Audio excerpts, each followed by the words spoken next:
तकरीर की और उसमें मैंने कहा कि असल मसला हमारे मुल्क का मईशत का है।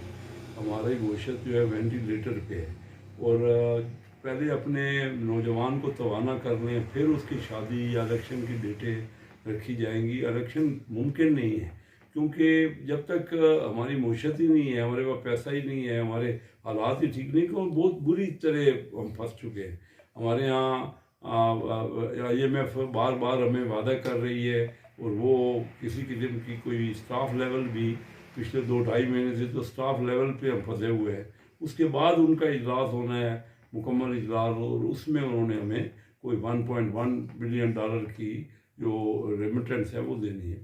तो अभी मुश्किल लग रहा है क्योंकि उनकी जो कंडीशनलिटी है वो सख्त हैं और हम पर डिस्क्लोज भी नहीं कर रहे। हमारी हुकूमत का मसला ये है कि हम वो बता भी नहीं पा रहे कि IMF क्या क्या रही है। अभी देखें सुप्रीम उधर सेनेट में ये बातें होती रही कि हमारा वो मिसाइल प्रोग्राम के बारे में IMF बात कर रही है, जिसकी तरदीद करनी पड़ी फाइनेंस मिनिस्टर को।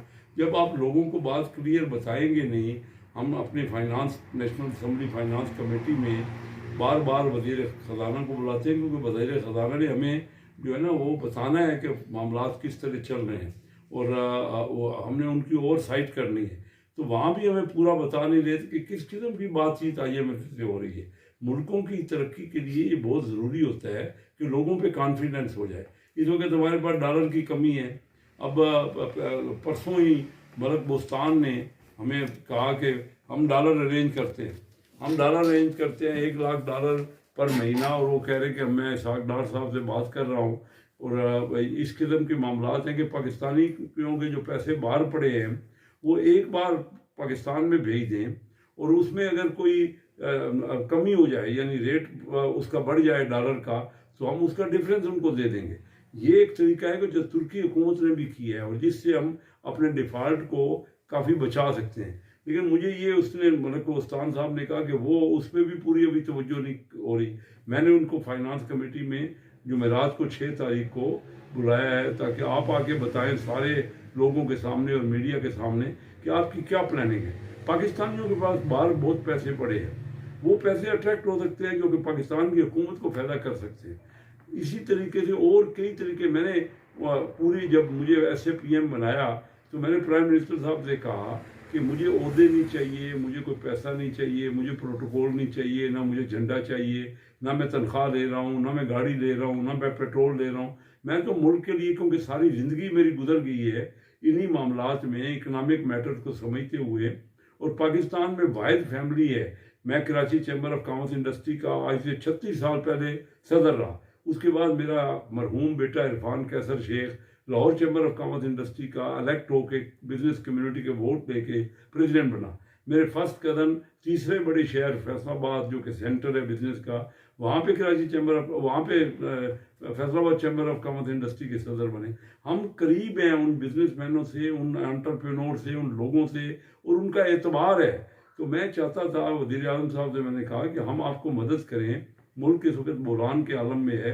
और तमाम बिजनेस कम्युनिटी ने, फेडरेशन चैम्बर ऑफ कॉमर्स ने मुझे बुला के कहा है कि कैसर साहब हमें आप पे एतबार है, आप बात करिए हुकूमत से, हम अपनी तरफ से कुर्बानी देने को तैयार हैं, हम ज़्यादा से ज़्यादा टैक्स देने को तैयार हैं।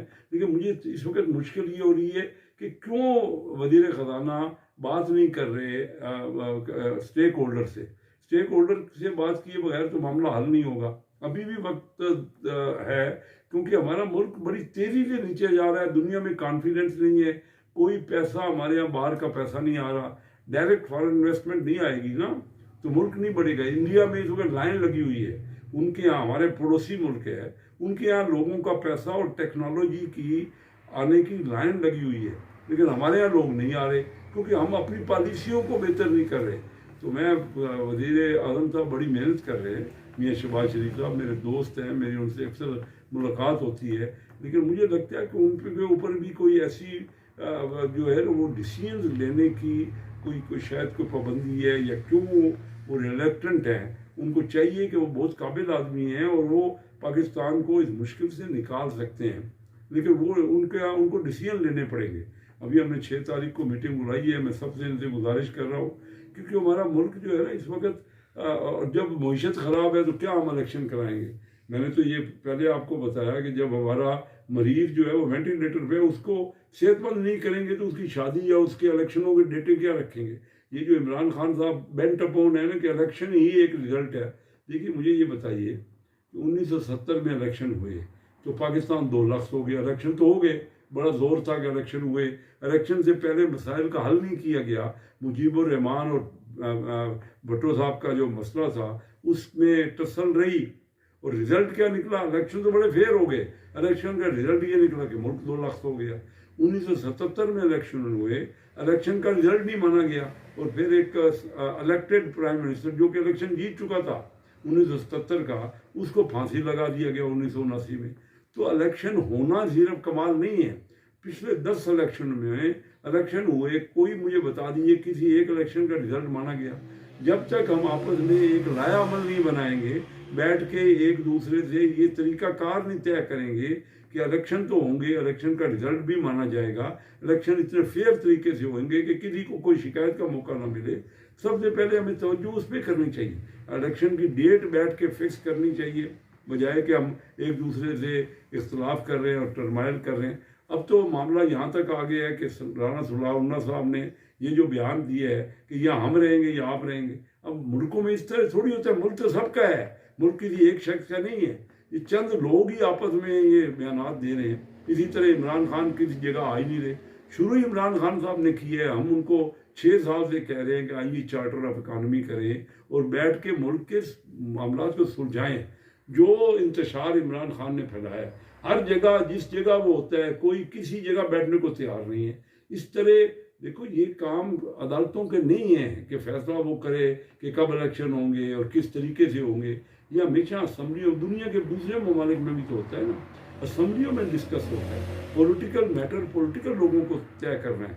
पहले हमारे यहाँ इस्टेब्लिशमेंट आती थी, वो बिठा देती थी। जब से इस्टेब्लिशमेंट ने कहा है कि वो न्यूट्रल हो गए हैं, तो हमारे में तो इतनी कॉम्पिटेंस होनी चाहिए थी ना हमारे पॉलिटिशियंस में कि हम बैठ के मामला को सुलझाते। ये कौन सा कमाल है कि हम आपस में झगड़ा कर रहे हैं। झगड़ा तो एक छोटे से देहात में भी होता है, आपस में 2 पार्टियां लड़ पड़ती हैं, एक घरों में भी झगड़े हो रहे हैं। तो अगर आप अपने मुल्क को इस न्याय तक पहुंचा देंगे तो हमारा मुल्क मुसलसल नीचे जा रहा है, हर लिहाज से हमारा मुल्क नीचे है। करप्शन में 180 मुल्कों में से 140 नंबर आ गया हमारा। हम इकानमी थे आज 2000 अगर बात करें 13 की और 15-16 की, तो हमारी इकानमी की दुनिया में पोजीशन 21-22 नंबर पे या 25 नंबर पे थी। आज 47 नंबर पे हमारी इकानमी हो गई है।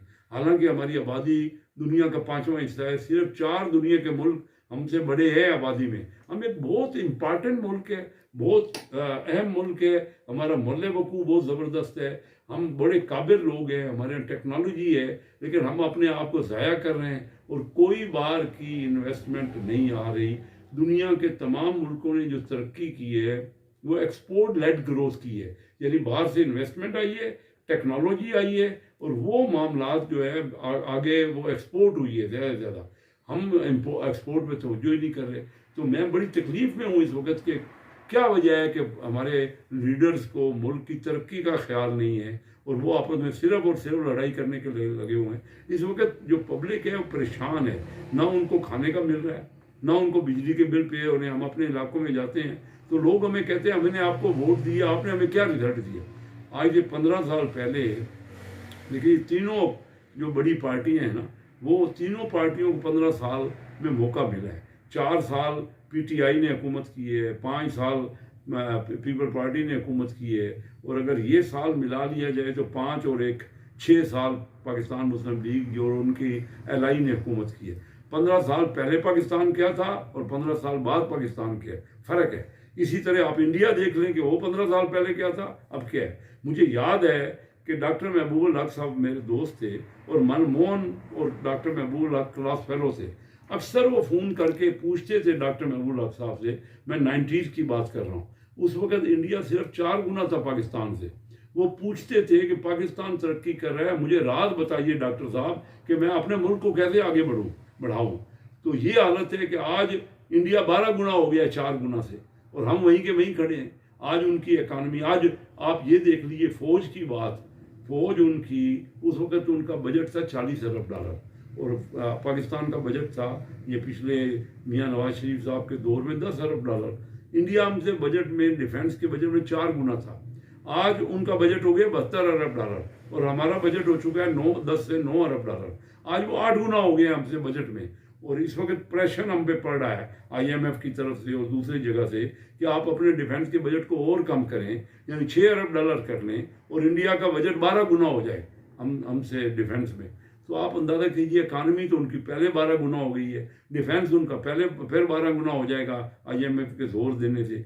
तो हम कहाँ रह जाएंगे इस मुल्क हुकूम में। और इस झगड़े में हमने लिया क्या है? इंडिया से हमने पूरी ट्रेड बंद कर दी है। ये ट्रेड इंडिया के फेवर में है, हमारे नुकसान में है। बैठने को तैयार नहीं है। स्टैंडिंग कमेटी में मैं इनको बुलाता हूँ सबको और कहता हूँ कि फैसले करो, कोई पावर नहीं है। 1-2 आदमी तमाम मुल्क के फैसले कर रहे हैं। तो ये इस तरह हमारा मुल्क तबाही की तरफ जा रहा है। हम बैठें, कोशिश करें। इमरान खान साहब को भी मैं दावत देता हूँ कि इमरान खान साहब, तुम पॉपुलर ज़रूर होगे, तुम एक पॉलिटिकल पार्टी के लीडर हो, लेकिन मुल्क के में तो इंतशार ही फैला रहे हो। मुल्क में क्या रिजल्ट दिए? फ़र्ज़ कीजिए आपकी हुकूमत आ जाएगी, तो आप मुझे बताएं आपके पास प्लानिंग क्या है? पिछले 3.5 साल में कुछ बता सकते हो कि आपने रिजल्ट क्या दिए? हम सबको मिल के मुल्क के मफाद के लिए सर जोड़ना पड़ेगा। और इस वक्त हमारा मुल्क जो है वो एक बड़े अहम जो मल्ल वकूफ़ का है, उसका बेनिफिट हमें लेना पड़ेगा, दुनिया को अट्रैक्ट करना पड़ेगा और यहाँ पे इन्वेस्टमेंट के लिए और एक्सपोर्ट लेड ग्रोथ के लिए तरक्की के मौके ढूंढने पड़ेंगे ताकि हमारे लोगों को फ़ायदा हो। लोग जो परेशान हैं, जो पब्लिक जो हमारी जो है आबादी बढ़ रही है और उनको हम रोज़गार नहीं दे पा रहे, मुझे तो तकलीफ़ होती है जब मैं अपने हल्के में जाता हूँ। तो हमें ये सब को मिल के, तमाम अच्छे दिमागों को मिल के मुल्क की बेहतरी के लिए सोचना पड़ेगा। बहुत शुक्रिया कसम।